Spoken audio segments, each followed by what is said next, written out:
kaki saya yang sakit tu dah hilang. 3 minggu lah saya pesakit SLE, 20 tahun SLE. SLE ni adalah penyakit autoimun, di mana imun melawan badan sendiri. So imun bila makan ubat, imun akan jadi rendah lah. Itulah salah satu cara untuk atasi SLE lah.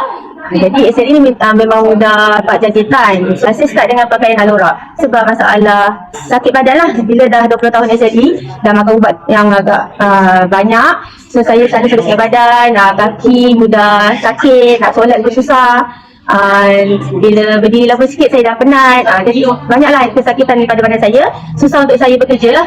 And then saya start dengan Alora Pants, Alora Sock, dan juga Panties untuk masalah sakit lutut dan kaki.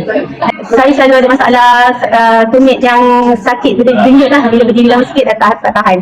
Kaki saya sempat, badan besar. Okay?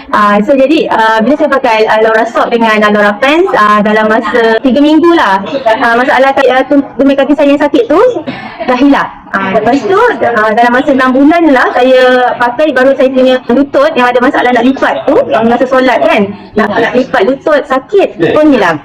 Lutut lebih masih sikit lah dalam 6 bulan macam tu. Saya konsisten pakai. Mula saya tak konsisten pakai lah, tapi lama bila saya konsisten pakai, alhamdulillah. Hubungi saya di sini.